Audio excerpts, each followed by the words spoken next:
And welcome back, everybody. Another edition here of the Auburn Undercover podcast on the 24/7 Sports Network. My name is Nathan King. We are now obviously into SEC game week for Auburn as the Tigers get ready to head to College Station, 11 a.m. on Saturday against Texas A&M, Jimbo Fisher, and the Aggies. And obviously, we're going to talk about that game this week. Going to go around the horn on the SEC a little bit, though, with our publisher here of AuburnUndercover.com, Ronnie Sanders, and Paul Finebaum from ESPN and the SEC Network makes his return appearance on the Auburn Undercover podcast. Paul, how has the early stages of the season been treating you?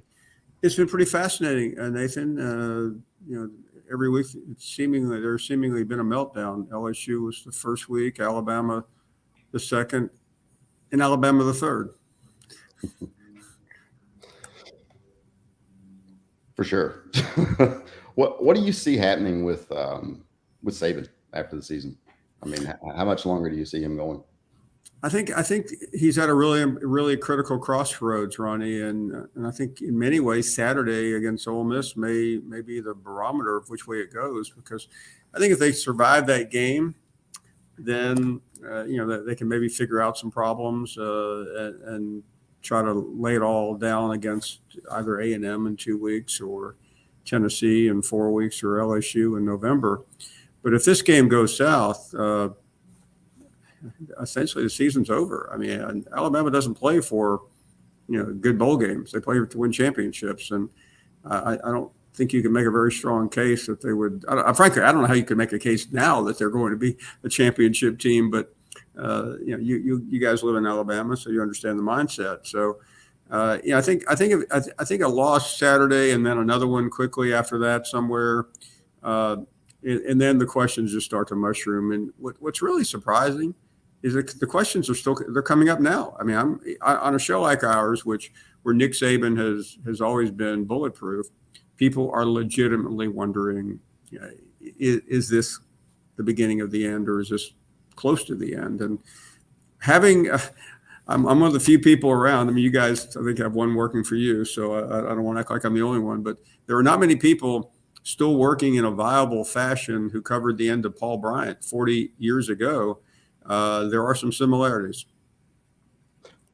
What do you see? Do you see him hanging around? Let's just say they finish 8-4, 7-5. Does he call it quits? Well, Ronnie, you know him, you've worked for him, but I think it depends on the tone and tenor. I mean, he looks lost right now. It's almost. I was with him a week ago for the Texas game that morning, and he didn't have. There was something missing.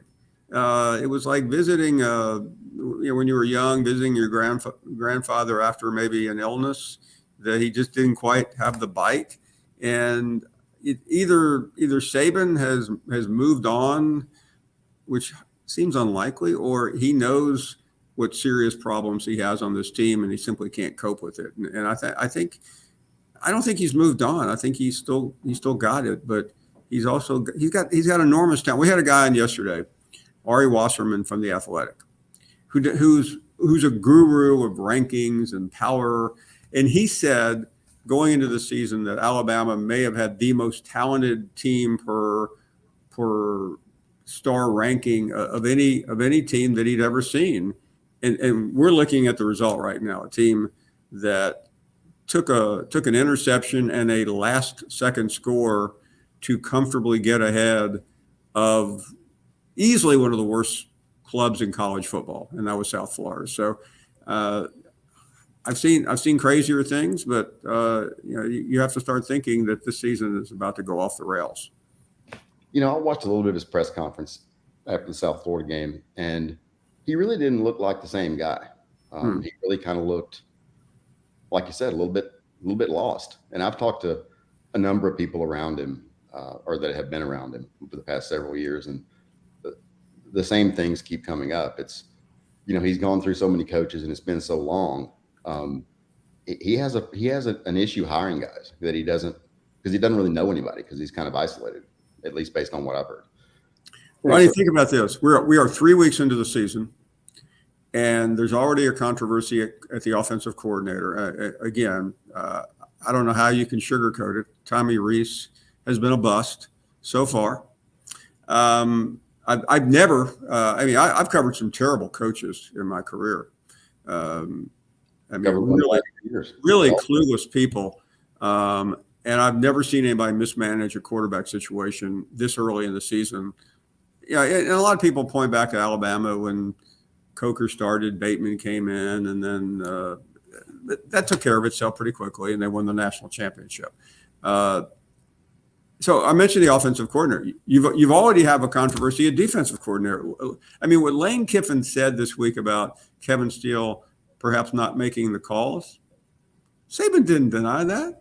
All he said was Kevin Steele is our defensive coordinator, and he admitted later in that same conversation that we've changed a few things on game day. Yeah, like having T-Rob making the calls on the field. I mean, anyone who was down there could see that. Now, was it because South Florida was up tempo and you didn't have time to get everything in from upstairs, especially with who knows what going on with the weather? I don't know, but I detect some problems down there already from Kevin Steele, because Kevin Steele was really not a great hire. I know the media that covers Alabama tried to make it out to be a great haul. Nick Saban comfortable, but he's already fired the guy once.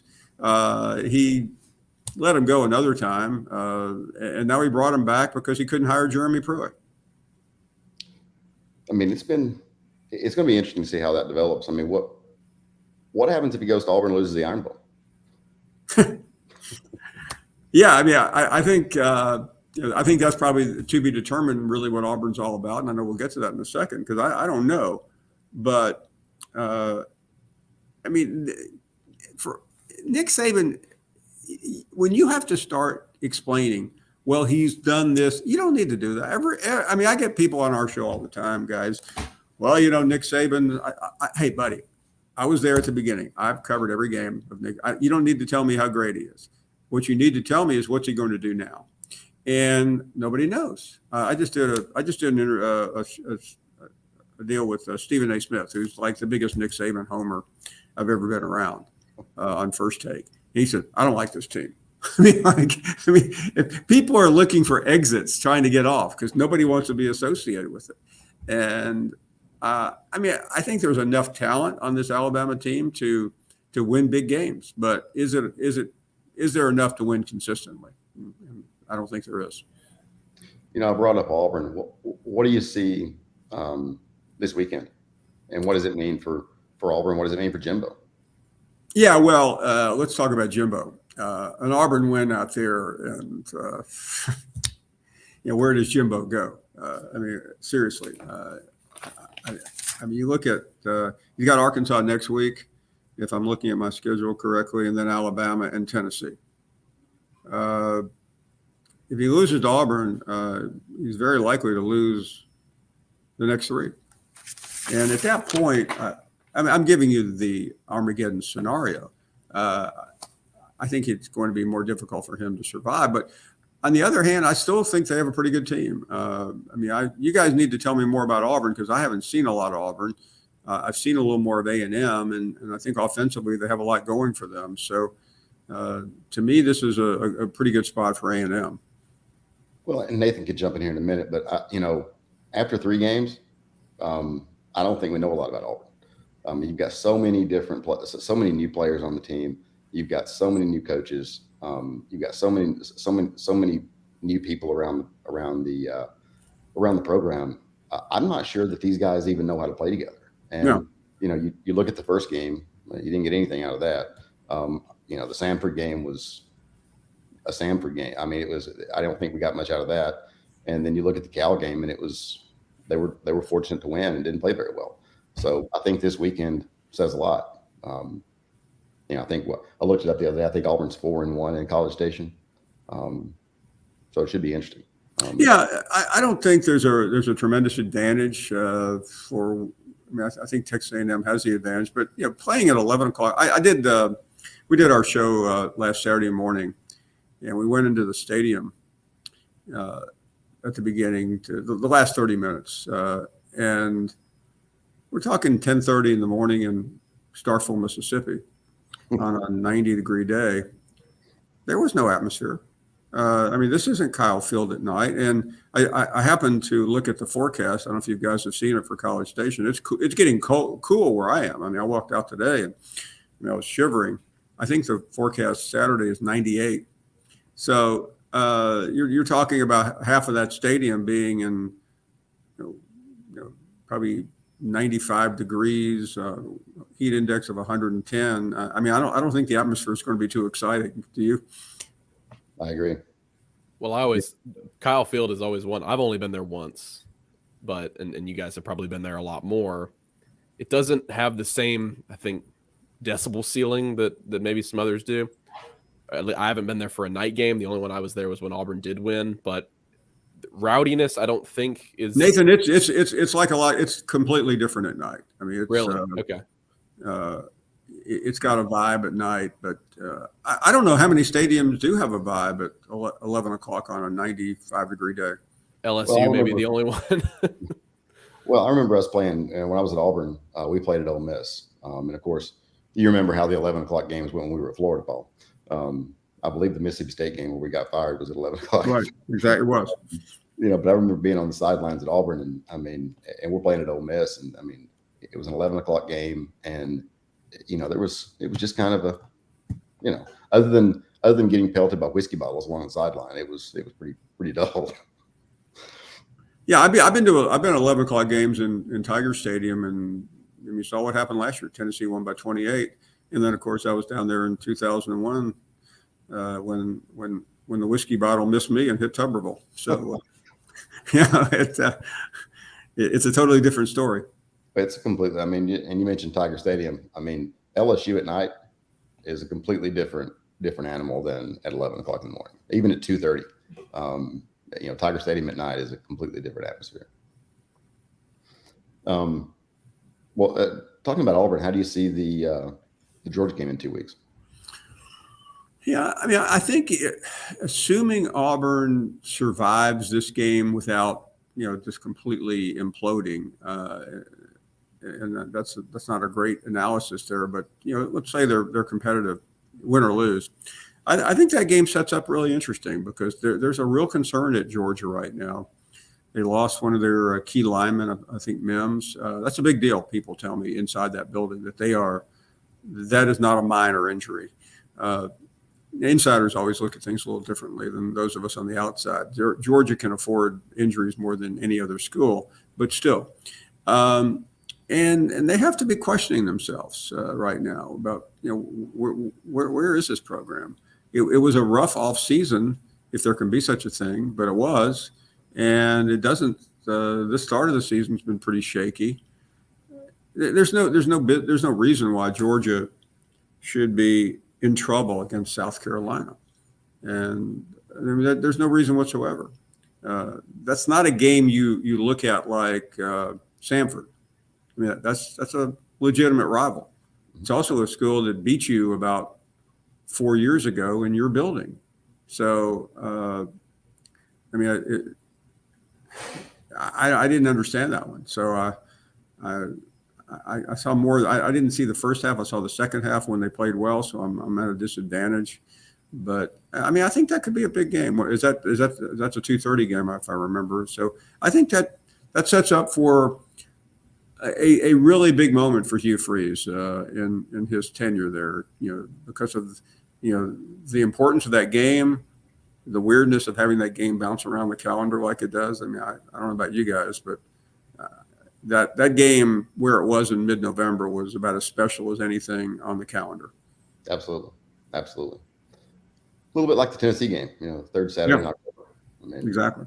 I mean, the Iron Bowl stand alone, but it was probably my favorite game because there was just such. I got to Auburn at the around the same time, right before Pat died, so there was just so much. There was so much history in that game, and the first time I covered an Auburn Georgia game, Herschel Walker was playing for the first time. I mean, there were the connections were endless. I don't know if they still are, but I mean, I'll show my age, but when how cool was it when the Auburn coach played at Georgia and the Georgia coach played at Auburn? I mean, that made it really an incredible rivalry. Absolutely. And then, Dye, if you remember, Amen Corner, and he would get his cough before Amen before Amen Corner. I mean, think about this is during the heyday of Florida and Georgia, and Auburn played Florida, Georgia, and Alabama, and there may have been like a homecoming game thrown in there, but that's how the season ended. Absolutely. And then you had Tennessee earlier in the year. Yeah. And it's going to be interesting. What do you see in scheduling as Texas and Oklahoma come into the league? Yeah, here's we're going to find out in early December what the schedule looks like. By the way, the schools have the schedule, so you want to do some reporting, you might be able to learn. All I was told by a source was this: it's going to be spectacular. Now we already know what the games are; we just don't know when they are. But rest assured, having currently working on the TV side, they have managed the schedule better than this year, which was a terrible schedule early in the season. There were 2 or 3 weeks when we really didn't have much to watch. That will not be the case next year, especially with Texas and Oklahoma. Those games are going to be featured quickly. I don't know what the schedule is because, all I was told, it was fantastic, but you're going to have multiple marquee games every week. How do you see, and maybe we've got different opinions, and Nathan, you can weigh in too. Oklahoma and Texas, how do they integrate? How do they look? And this is my opinion, but playing in the Big 12 and playing in the SEC, in the Big 12, you really have, if you're Texas, you're playing Oklahoma and a couple other games. How does it look lining up against LSU and Alabama and Auburn and Tennessee every week? Well, I think you're going to see more surprises for Oklahoma, and I'm discounting last season, but I think Texas is peaking at about the right time, and I really do think they have it together down there. Having spent the weekend in Tuscaloosa a week ago, kind of talking to Texas people, I'm not sure Texas can finish the job, but I do think their personnel is pretty stout, and I have to believe Oklahoma is on the comeback trail. So I think they'll come in fairly well. I think they're coming in at a pretty good time though, too, because we are whether Saban implodes this year or whenever. We are in the end of the Saban era at Alabama. So that is a great time, having watched this 41 years ago. Why did Auburn ascend in the 80s? Because Pat Dye was a hot young coach in the SEC, and Alabama was going through turmoil. You need breaks like that, and if you're Hugh Freeze, you're coming to Auburn at a great time. You'll get out. You won't have these long losing streaks to Alabama because they will be far more vulnerable over the next couple of years and maybe even this year. Paul, we mentioned it earlier how young the season still is. I think after this weekend, everyone in the SEC will have started conference play in some form or fashion against another conference opponent. When you guys are doing your analysis, and I guess when you're just looking at the league as a whole, how do you sort of balance early in the year? Because this is a challenge for me personally, looking at the first 3 games of the season versus preseason stuff. Because like you said, we don't know a lot about Auburn. A&M, did they just turn the ball over a bunch at Miami and have a bad defensive game? It's just I feel like we're going to get a lot more data this weekend, but how do you in the early stages of the year kind of balance preseason expectations, what we think is going to happen versus what we've seen in limited work on the field? Well, the one thing I've learned is that in today's world, you're always going to get an inflated view. And I blame people like Ronnie Sanders for that, because they run websites that cater to fans, and fans don't want to be told bad news. At some point you have to, but and I'm using that as an example, but with so many sites out there, and Ronnie's been, you understand the entrepreneurial side. There's a little bit too much said about every player. Not to pick on Alabama, but why not? They got a left tackle from Iowa, best lineman in the country. He's going to dominate. He's going to be. I had Cole Kubik told me 2 weeks ago that that may be the biggest and most impactful offensive line in history. The 3 of us could get through the blind side on Alabama right now. I mean, that guy can't block anything. I mean, so I'm sure he'll turn out to be an All-American, but he's a freshman. That's a bad position to be at as a freshman. And you understand that, Ronnie, having been on that football field. And I think we all just, whether we're Tennessee fans or Auburn fans or Alabama fans, we go to our friendly site, whether it's Auburn Undercover or whatever, and we get told how great every position is going to be. And I by the way, I'm participating in this. I have blindly said things about coaches and teams based on instinct and intuition as opposed to real information. But how does anyone really know? So you try not to overreact after the first week, but we all do. In Auburn's case, you knew Auburn wasn't very good against California, but you also knew Cal was pretty bad too. So, but you took whatever you got and you hope you turn it into something.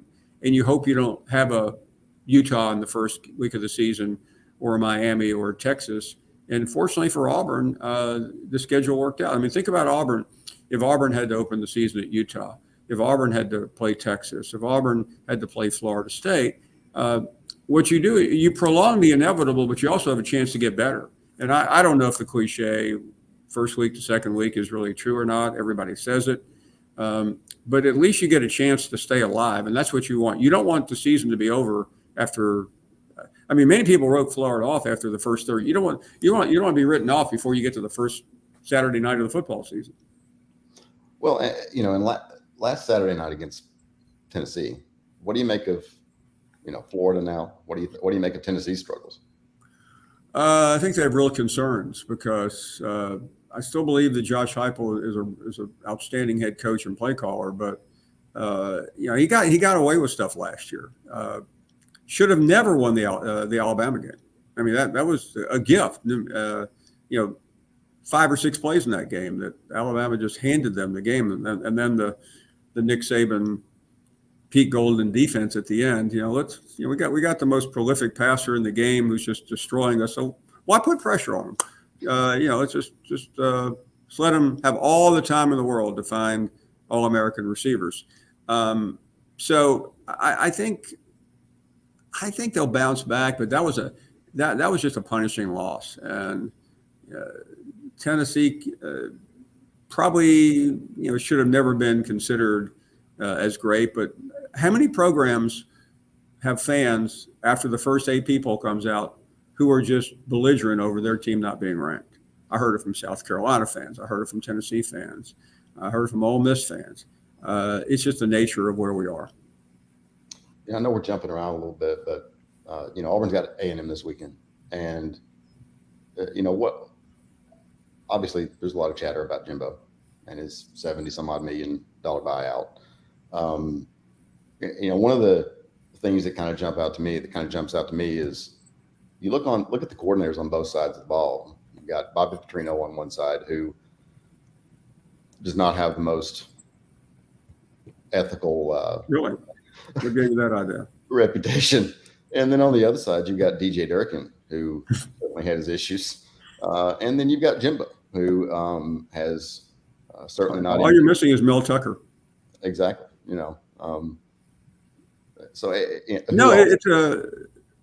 Durkin was, remember Lane Kiffin hired him, and, Kiffin took some heat and it worked out moderately well. I mean, he's got a record, but he does have baggage. But I mean, nobody has more baggage than Bobby Petrino. I mean, he retired the trophy. But it was a desperation move. I think the real question is, and I think we'll all know more after being in College Station this weekend. It's just, what is the mood of that fan base? Not the fan base, but the fat cats, the guys that have the $1,000 boots and the 10-gallon hats. And can they if things got really bad, they lost to Auburn this weekend, which is possible, and drop the Arkansas game and the Alabama game. I mean, come on, $70 million for those guys, Ronnie. I mean, they can find it. Well, it's Gene Chizik 2012. I mean, could be. It could be.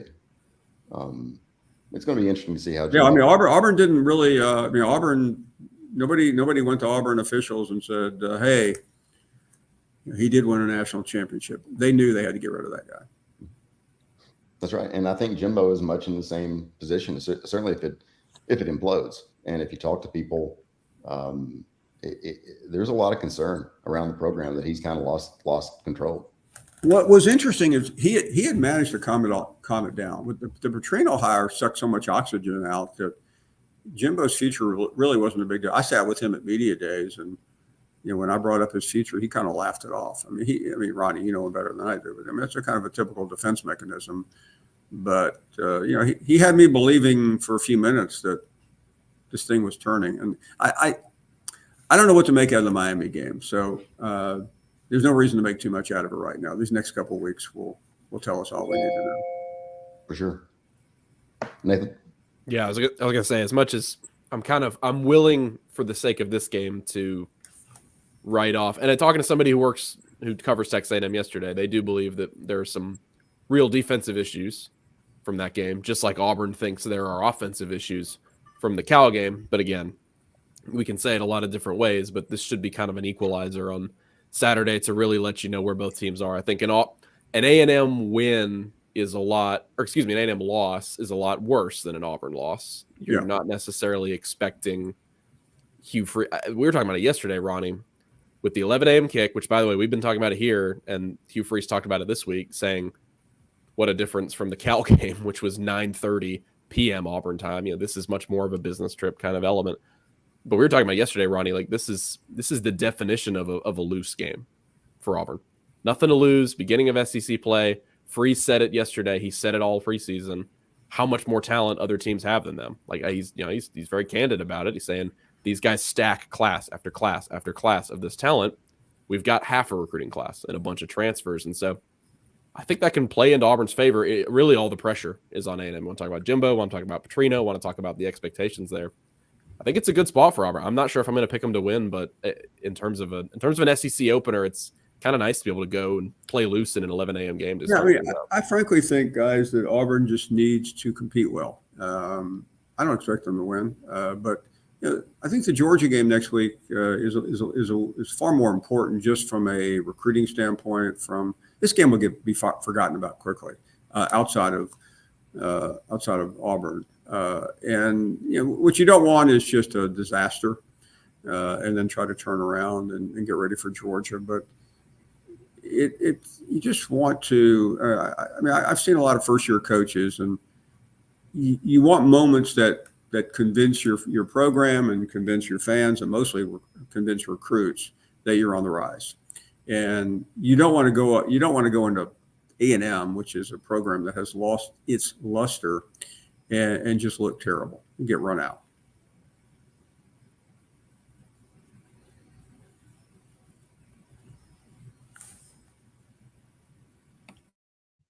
Rodney, I think you're muted. Sorry about that. If you go back and look at the A&M game last year, there's a psychological element to that. Now, half of Auburn's football team wasn't there last year. But the guys that were, and the A&M players that experienced that atmosphere, I would think that would have some kind of effect. Because certainly the Auburn fan base showed out last year. As an alum, you get comments from around the country like, what's with you guys? I think that's maybe that's an issue too. Maybe not. Yeah, I think everything we said here is correct in the sense that there's enormous pressure on Jimbo Fisher now every week, and I think Hugh has to take advantage of that, and I think he will. I mean, he's a pretty loose coach, and I think he got what he wanted out of last week, which isn't much, but at least they get out there and I don't think you can overplay the buildup either. I don't know what if A&M wins, I don't know what the number is, but as long as Auburn can get to next week with momentum, I think that's a win. Well, and if you look at Auburn, and we talked about this a little. I know we're jumping around some, but we talked about this a little bit before. Auburn is probably more aligned, and you've been around longer than I have, Paul, but if you look back to 1981, Auburn's probably more aligned now than at any time since then. Maybe a little bit when Tuberville was hired for a short period of time. But, other than that, I mean, to have a president, the athletic director, the head football coach, new facility, all that stuff, it sounds very similar to the 80s for Auburn. Will you tell me a time, it really, under Malzahn, other than the first year when things were really going well? I mean, there were a couple of good years after that, but it was always chaotic. And really, after, I don't know, his last 5 years were roller coasters. So no, you're right. And I think what's important now is that alignment translates into recruiting, and Auburn is doing well, but it has to do better. I mean, the kind of players that Georgia, Alabama, LSU, and A&M too are stockpiling is pretty unbelievable. And I think that's another aspect of Saturday. It's an important recruiting game because these guys do watch. They pay attention to these games, and you're always at the mercy of what some 17-year-old is thinking. Now, I don't think he's going to think too much of what's going on at A&M, so that's an advantage. Yeah, well, and even we saw it was kind of a meeting of the past and the present. They were out seeing the 5-star Texas A&M receiver commit Cam Coleman, and it was Damian Craig out there seeing his guy, and it was Hugh Freeze right next to him. And so that's a couple, generations of now Auburn guys who are right next to each other at that game. He's still a guy, like you said, Auburn is still working on these guys. And as important as Georgia is as well, that's going to be the one where you're going to have a ton of recruits. And I mean, our recruiting guy already put up a visitor list for the Georgia game because it's just going to be that big. A&M is obviously there as well. Paul, I wanted to ask one more before we let you go. It's been such a chaotic start to the season, and there's been a couple maybe surprising results for teams all over the SEC. If I had to ask you right now who's going to be playing in Atlanta, and probably it would be more of a thought process maybe on the West instead of the East, but who would your two teams be? I would probably go with Georgia and LSU. A week ago, I may have gone with Alabama, but I've lost faith in Alabama right now. I don't like the optics. I don't like really much about it. I don't think Milroe is good enough to win you a game, but he's equally good enough to lose you a game. And I thought they had one shot maybe, and that was if Buckner was what they said he was going to be, because he looks like a quarterback, and I just don't think Milroe is good enough to beat LSU and Ole Miss. I mean, to win enough. I don't see. LSU lost that game badly, but I sense they learned a lot from it, and that's good. You can survive that game if you improve dramatically. And Georgia, I'm not concerned about Georgia. I don't think anybody can get them. I think Florida will just as likely throw away that Tennessee win. I can't imagine them not stumbling along the way at various points. I think Tennessee bounces back, but Kentucky. Convince me. I have a hard time believing that they will be a factor having to go to Georgia in a couple of weeks. Well, it's going to be, the next couple of years, it's going to be interesting to watch. Billy Nate. But by the way, the one outlier, and I'll go ahead and amend my answer for a second, is could be Ole Miss. I don't think they have enough, but they have a schedule now where they have, I think, Alabama. What do they have? Alabama and LSU back to back. Believe so. They got on a hot streak for these next 2 weeks. They could put a big dent in that trip for everybody else. Well, like you say, it's been maybe Ole Miss has a shot, but the split in divisions in '92, and I think Ole Miss has never even been to the championship game. So no, and then you just have to believe, can Lane Kiffin win one big game, let alone two in a row? Well, Paul, we appreciate you being with us. It's always a pleasure. Nathan, Ronnie, thank you very much for inviting me. Thank you Look much. forward to it.